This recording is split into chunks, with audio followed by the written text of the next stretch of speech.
Jessica Robinson thought the hardest part of moving to Korea 4 years ago was learning the language. She was wrong. The hardest part was sitting across from her husband, Korean Mafia boss Kang Ji-hoon, at Busan's most exclusive restaurant, listening to him say 5 words that shattered her world. Our marriage was never legal. He was already married. For 4 years, she'd been living a lie, and the woman sitting beside him, smiling like she'd won, her best friend, the one person Jessica had trusted with everything. Her hands trembled as reality crashed down. How had she been so blind? And more importantly, what was she going to do now that she finally saw the truth? If you're listening right now, help me prove my mother wrong. She said this channel would never reach 1,000 subscribers. But I believe stories like this, stories about regret, redemption, and the consequences of our choices, deserve to be heard. Help me show her that these tales matter. Hit that subscribe button right now and turn on the notification bell so you never miss our powerful stories. Give this video a like if you're already hooked by what you just heard.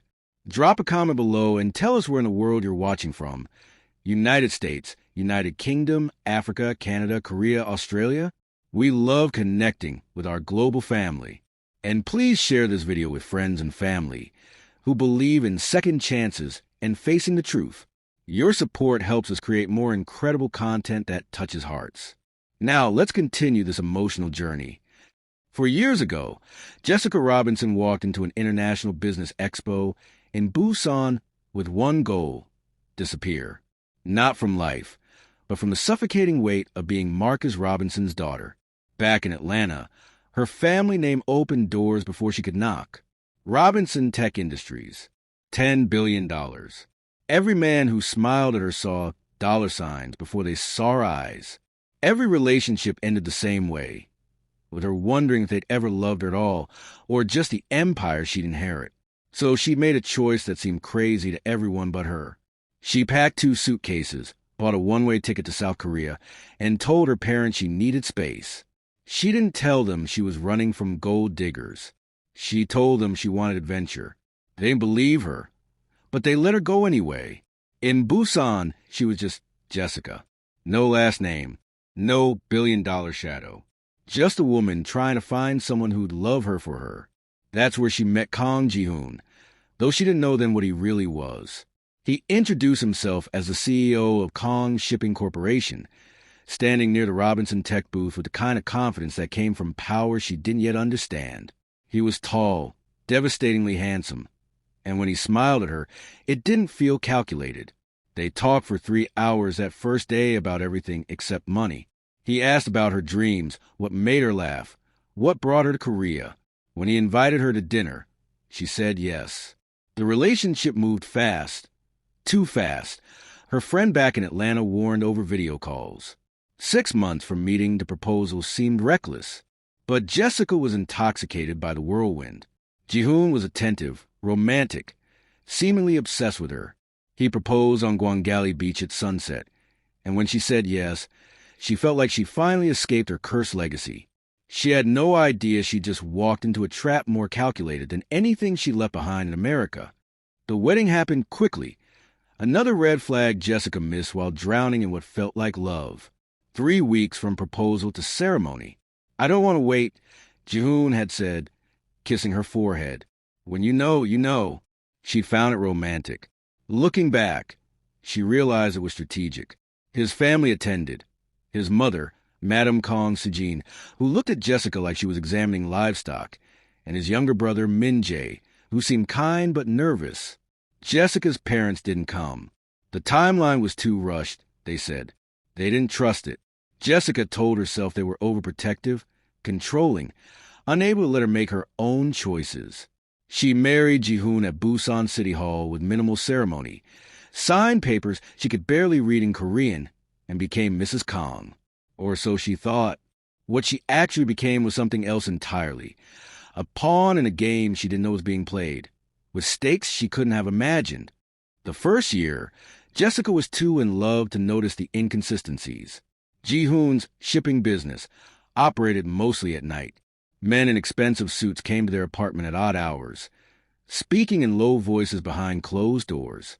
Cash appeared in their home. Thick envelopes Ji-hoon would lock in a safe without explanation.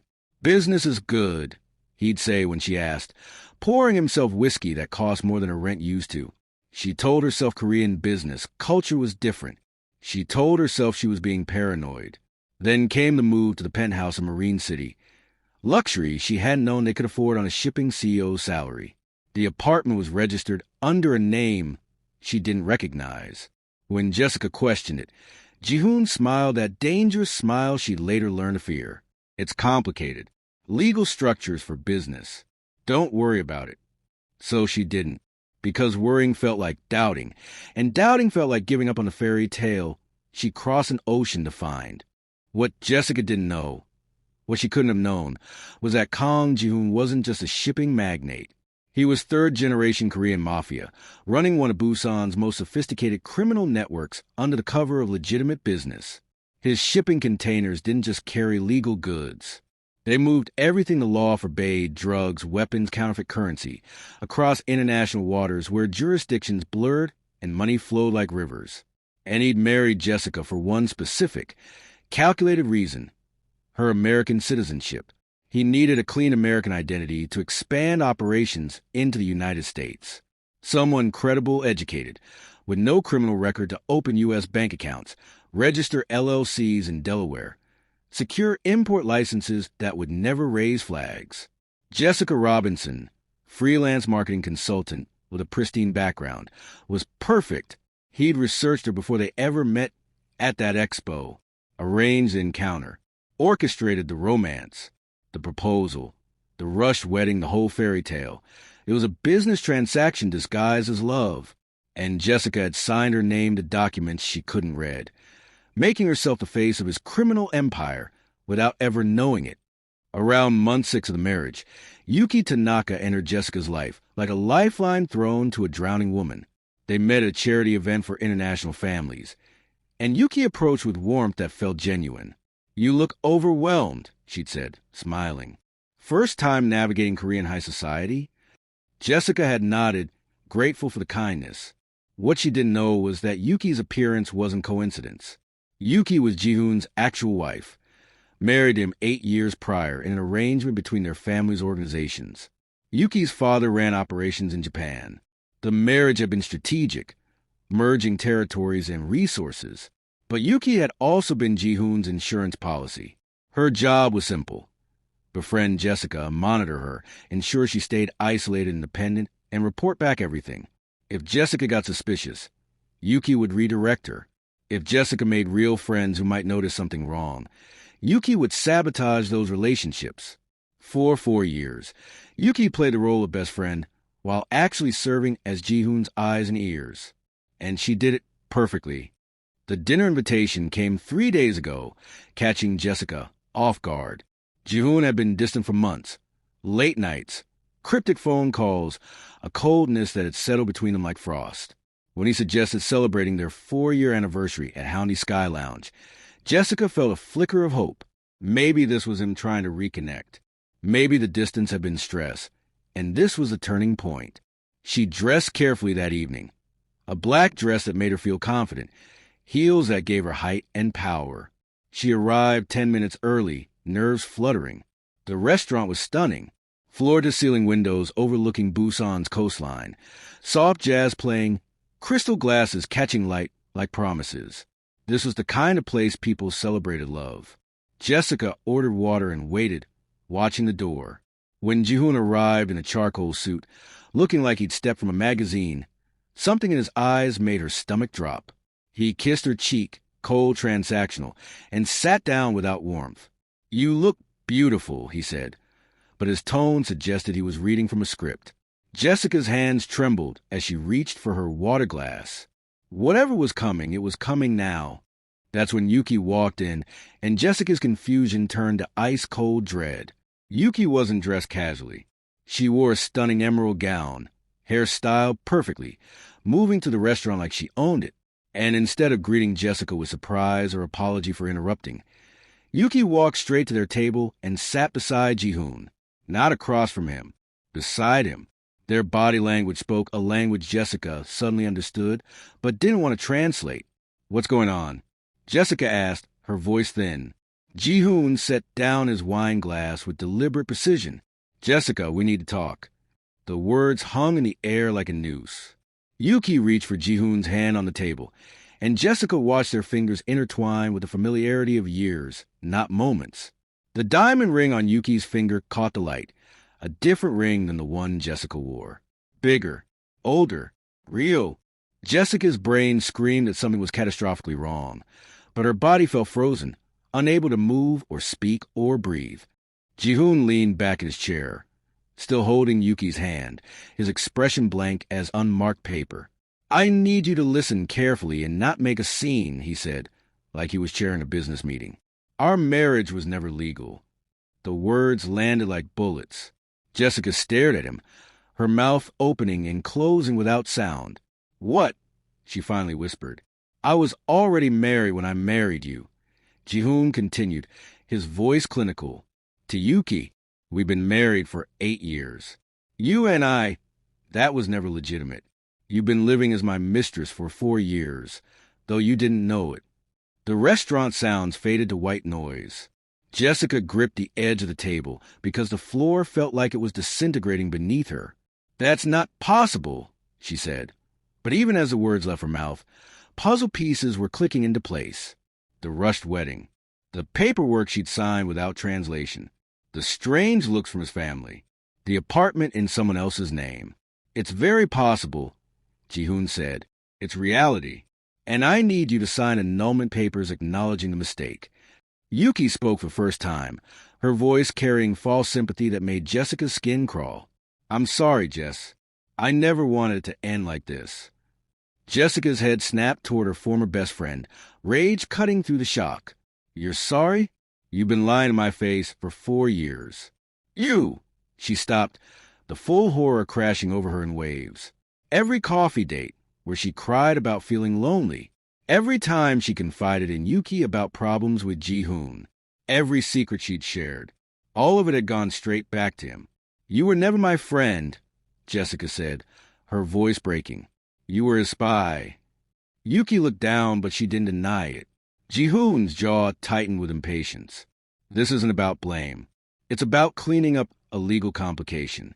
You'll sign the papers. We'll compensate you for the inconvenience. And you can return to America." Simple. Simple. The word echoed in Jessica's head like a slap. For years of her life, and he called it a complication, an inconvenience, something to clean up and sweep away. Jessica's laugh came out broken, jagged, like glass shattering on concrete. "Compensate me?"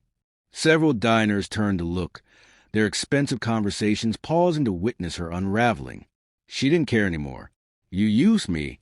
You marry me illegally, use my American citizenship for whatever the hell your business actually is, and now you want to pay me off like I'm some kind of prostitute." Ji-hoon's expression hardened. "Lower your voice. You're being emotional and irrational." Emotional. The word made something inside Jessica snap. She'd been emotional when she trusted him. She'd been irrational when she ignored every red flag her family pointed out. But now she was finally seeing clearly for the first time in 4 years. "Tell me the truth," she demanded, leaning forward. "What did you actually use me for?" Because shipping companies don't operate at 3 in the morning with men carrying briefcases full of cash. Were you really? Ji-hoon's eyes went cold in a way that made Jessica realize she'd never actually seen him angry before. What she'd mistaken for love had been performance. What she'd thought was marriage had been employment. And now, finally, she was seeing the real man beneath the mask. "You don't want those answers," he said quietly, his voice dropping to a register that promised danger. "You want to sign the papers, take the money, and forget you ever knew my name. That's what smart people do." The threat hung in the air between them, unspoken but unmistakable. Jessica felt ice crawl down her spine. This wasn't the man who proposed on the beach. This was someone else entirely. Someone capable of things she didn't want to imagine. But instead of backing down, Jessica felt something shift inside her. Rage crystallized into clarity. She'd spent 4 years being compliant, trusting, obedient. Look where that had gotten her. "No," Jessica said, her voice steadier than she felt. I'm not signing anything until I understand what I'm actually signing away. Ji-hoon's jaw ticked with irritation. You don't have a choice in this. Yes, I do. You can't force me to sign papers.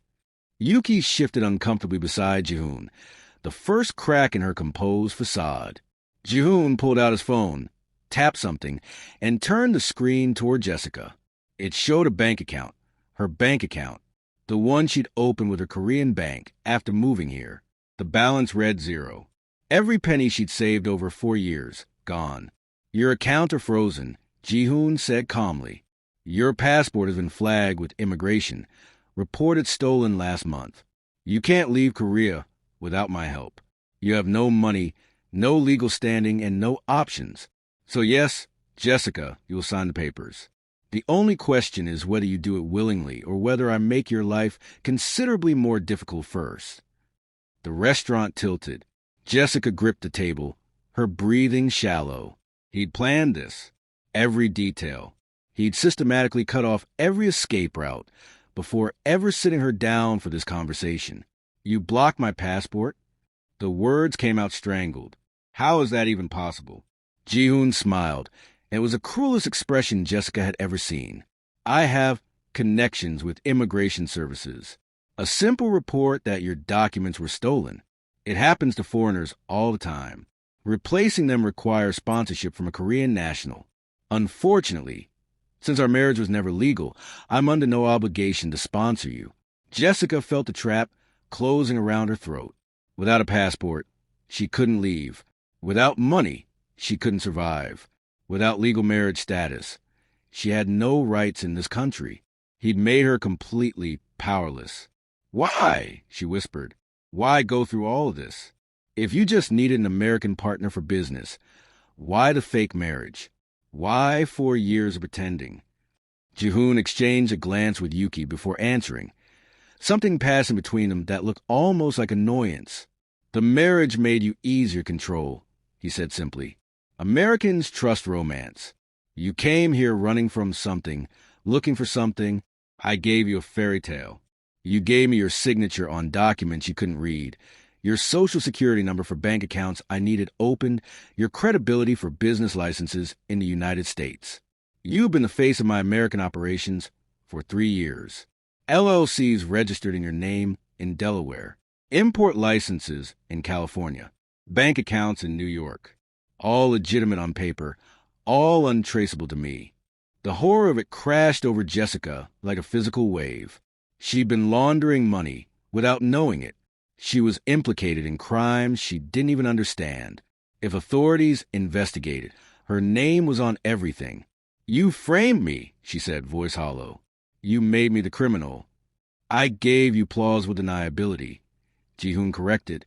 If you sign the papers and leave quietly, none of this touches you. The business is dissolved, the accounts close, and you go back to Atlanta with a severance package and a story about a marriage that didn't work out. But if you fight me on this, he paused, letting the threat settle, then I can't protect you from the consequences of what's been done in your name. Do you understand what I'm saying? Jessica understood perfectly. He was telling her that he'd built her a prison out of paperwork. If she cooperated, he'd let her walk out of it. If she didn't, he'd lock the door and throw away the key. Federal crimes, international fraud, money laundering. She'd go to prison in America, while he remained untouchable in Korea. It was a perfect trap, and she'd walked into it smiling, thinking it was love. Jessica looked at Yuki, desperate for some shred of humanity in this nightmare. Did you know? From the beginning?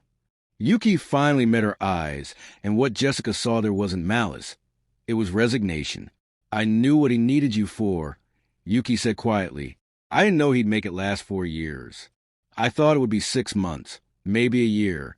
Get the accounts opened, establish the businesses, then end it quietly. But you were so good at it, so trusting. You never asked questions, never looked too closely at what you were signing.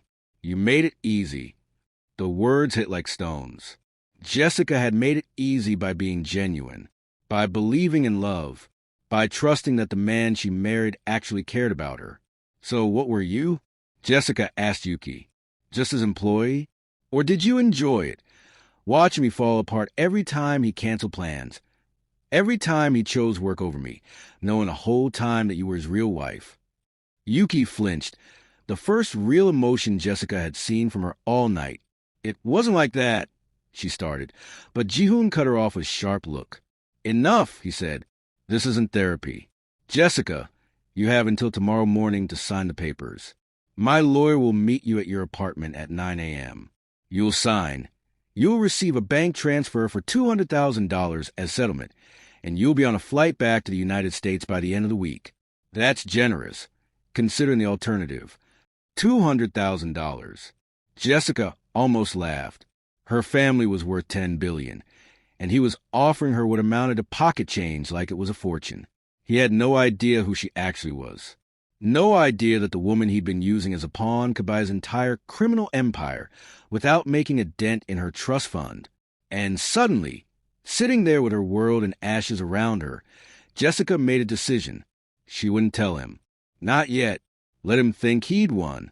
Let him think she was powerless, desperate, cornered, because that's when men like Ji-hoon made mistakes. Fine, Jessica said, her voice flat. I'll sign your papers. Relief flickered across Ji-hoon's face, brief but unmistakable. He'd expected a fight. The fact that she was surrendering so easily should have made him suspicious. But arrogance had always been his weakness. He thought he'd broken her, thought he'd calculated every variable and won. He had no idea that Jessica Robinson had been playing in a different league her entire life. Smart choice, Ji-hoon said, signaling for the check. Yuki will see you home. Make sure you're packed and ready for the lawyer tomorrow. Yuki stood, looking uncomfortable, and Jessica stood too. Her legs fell unsteady, but she kept her face neutral. She'd learned something valuable in her years among Korea's elite society. Never let them see you break. Save the tears for when you're alone. Save the rage for when you can use it.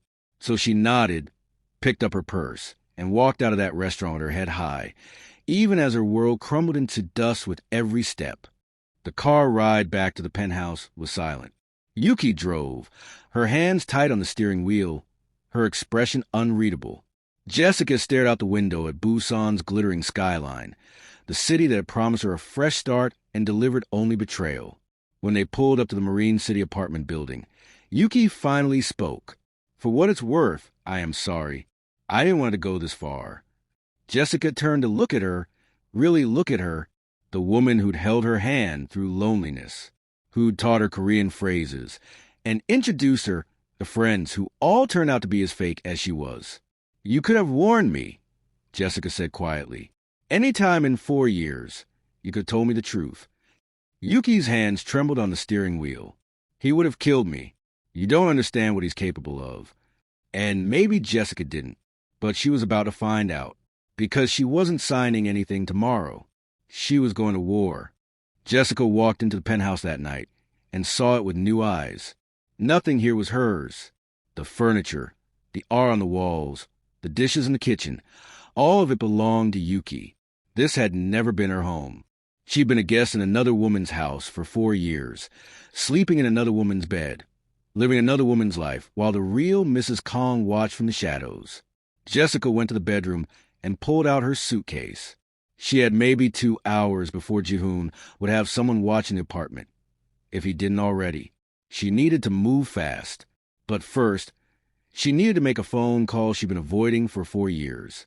Her hand shook as she scrolled through her contacts to a number she'd labeled Dad, emergency only. Marcus Robinson answered on the second ring, his voice heavy with sleep and immediate concern. Jessica, it's 3 a.m. in Atlanta. What's wrong? Jessica's composure shattered the moment she heard her father's voice. For years of being strong, of proving she could make it on her own, of refusing to ask for help, all of it crumbled. Dad, she whispered, and then the tears came. I need help. She told him everything. The fake marriage, the illegal business operations, her name on criminal accounts, the blocked passport, the empty bank account, all of it.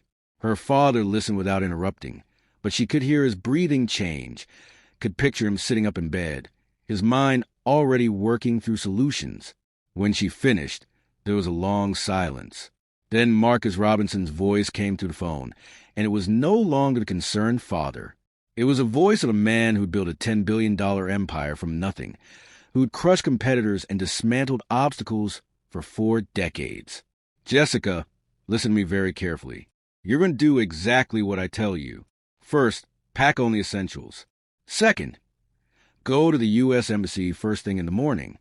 I'm making calls right now.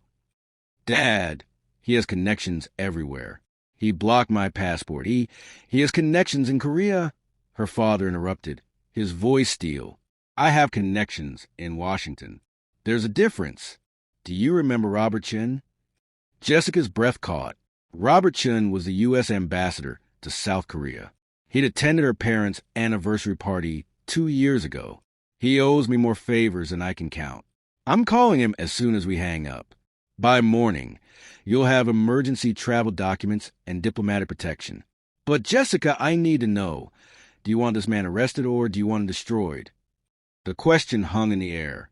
Jessica thought about Ji-hoon's cold eyes, his calculated cruelty, the way he turned her life into a weapon against her. She thought about Yuki's trembling hands and her confession. He would have killed me. She thought about how many other women he'd probably done this to, how many people he'd hurt with absolute impunity. Destroyed, she said without hesitation. I want him destroyed. Her father's low chuckle held no humor, only grim satisfaction. That's my girl. Now listen, don't sign anything tomorrow. When his lawyer shows up, tell him you need 24 hours to review with your own attorney. That'll buy us time. I'm sending our legal team on the first flight out of Atlanta. They'll land in Seoul by tomorrow afternoon. In the meantime, I'm also calling the FBI. If your name is on American accounts involved in money laundering, they'll want to talk to you, but as a witness, not a suspect. Cooperating witnesses get immunity. Understand? Jessica nodded, then remembered he couldn't see her. Yes, but Dad, he threatened me. He said if I don't sign, he'll make sure I go to prison. He threatened the wrong person's daughter, Marcus said flatly. By this time tomorrow, Kang Ji-hoon is going to learn what happens when you mess with a Robinson. Now pack your essentials and get to the embassy at dawn. I'll have people there waiting for you. And Jessica, I love you. We're going to fix this. Jessica hung up and immediately started packing. Not everything, just her laptop, important documents, the few pieces of jewelry that had actually belonged to her grandmother, photos from before Korea. Everything else could burn for all she cared. As she packed, her phone buzzed. A text from an unknown number. I know you're planning something. Don't be stupid. Sign the papers. Ji-hoon. Of course he was watching already. Jessica's hand still on the suitcase. Then, with deliberate calm, she typed back, I'll see your lawyer at 9. Don't worry. She hit send, then immediately pulled the battery from her phone. If he was tracking her, that ended now. She grabbed her laptop and opened it one last time in this apartment. She had hours before dawn, and she intended to use them. If Ji-hoon had been using her identity for criminal operations, there would be evidence. Emails, documents, transaction records. And Jessica had something Ji-hoon didn't know about. She'd been a cybersecurity minor in college. She knew how to find digital trails. She knew how to make copies. And she was about to download every piece of evidence that would bury him. By 4 a.m., Jessica had everything. Bank statements showing wire transfers from accounts in her name to offshore entities. Emails between Ji-hoon and associates discussing shipments using coded language that any prosecutor would recognize. Contracts with the LLCs he'd registered using her information. She copied it all to 3 encrypted USB drives, then uploaded everything to a secure cloud server her father's IT team maintained. If something happened to her, the evidence would still exist. At 5:30, as dawn began to break over Busan, Jessica took one last look around the penthouse. For years of her life had happened here. For years of slowly suffocating while thinking she was building a home. She felt nothing as she walked out the door with her single suitcase. The taxi driver she called, using the apartment's landline since her phone was dead, gave her a curious look when she said U.S. Embassy, but he didn't ask questions. Korean taxi drivers had seen everything. As they drove through Busan's awakening streets, Jessica watched the city slide past and felt something unexpected. Relief. The fairy tale was over. Now came the reckoning. The U.S. Embassy opened at 8 a.m., but there were already people waiting for Jessica when she arrived at 7. Two serious-looking men in suits who introduced themselves as diplomatic security agents, and a woman who identified herself as the embassy's legal attaché. Ms. Robinson, Ambassador Chin briefed us on your situation. You're under diplomatic protection as of right now. Your passport issue has been flagged as fraudulent, and we've issued emergency travel documents. But we need to debrief you about the allegations of money laundering. Jessica was led to a secure room where she spent 3 hours telling her story again, this time to an FBI agent who'd been flown in from the Seoul Bureau. She showed them the evidence she'd gathered, watched their expressions shift from skepticism to grim determination. This is enough for multiple federal warrants, the agent said, reviewing the files. Ms. Robinson, you've been the victim of marriage fraud and identity theft. Everything you sign under false pretenses has no legal standing, but we'll need you to testify. I'll testify, Jessica said. I'll tell you everything, but I need something in return. By noon, Jessica was sitting in a secure conference room with her father's legal team, 5 lawyers who'd flown overnight from Atlanta, and the FBI agents. Marcus Robinson joined via secure video call, his face filling the screen with barely contained fury. Jessica, are you safe? I'm safe, Dad. Good. Then let's talk about destroying this man. The lead attorney, a woman named Patricia Chun who'd built her reputation crushing white-collar criminals, laid out the strategy. We're coordinating with Korean prosecutors. Money laundering, marriage fraud, identity theft. These are crimes in both jurisdictions. The Korean National Police are very interested in Mr. Kang's shipping operations, especially now that we've shared what Jessica found. But there's more. Patricia slid a document across the table. This morning, we received a call from someone unexpected. Yuki Tanaka. She wants to cooperate. She claims she has evidence of additional crimes and is willing to testify against Ji-hoon in exchange for immunity. Apparently, she's been documenting his operation for years, waiting for an opportunity to escape. Jessica felt a cold satisfaction settle in her chest. The empire Ji-hoon had built on lies was collapsing, and he didn't even know it yet. At 9 a.m., Ji-hoon's lawyer arrived at the penthouse apartment to find it empty. By 9:30, Ji-hoon was calling Jessica's disconnected phone in increasing panic. By 10 a.m., Korean National Police raided Kang Shipping Corporation headquarters with warrants for financial records. By 11, U.S. federal agents were freezing the American accounts registered in Jessica's name, seizing assets and preparing indictments. Ji-hoon's world was ending in real time, and he was just beginning to understand what was happening. Jessica watched it unfold from the embassy's secure facility, monitoring news reports on her laptop. Her phone, a new one issued by the embassy, rang. Patricia. He knows. He just tried to flee to Japan. Korean immigration stopped him at Gimhae Airport. They're arresting him now for marriage fraud and document forgery. The serious charges, the money laundering, the trafficking, those will take months to build. But he's not going anywhere. Jessica closed her eyes. It wasn't enough. Prison was too easy. She wanted him to feel what she'd felt. Powerless, betrayed, destroyed. Patricia released my real identity to his lawyer. I want him to know exactly who he tried to use. 2 weeks later, Jessica sat in her father's office in Atlanta, looking out over the city she fled for years ago. The news from Korea kept getting better. Ji-hoon had been formally charged with 15 counts of international fraud, money laundering, and marriage fraud. Yuki's testimony had opened investigations into human trafficking and smuggling. His mother's connections couldn't save him from federal prosecutors in 2 countries. His shipping empire was being dismantled piece by piece. And then came the final blow, the news article that Patricia emailed her with the subject line checkmate. Forbes had published a feature. Robinson Tech Heiress returns home after international crime ordeal. The article included Jessica's full background, her family's net worth, and a quote from her about using her experience to launch a foundation helping foreign women escape abusive international marriages. In his Korean jail cell, Ji-hoon would read that article and understand the magnitude of his mistake. He'd had access to billions and threw it away for millions. He'd had a woman who genuinely loved him and destroyed her for a con.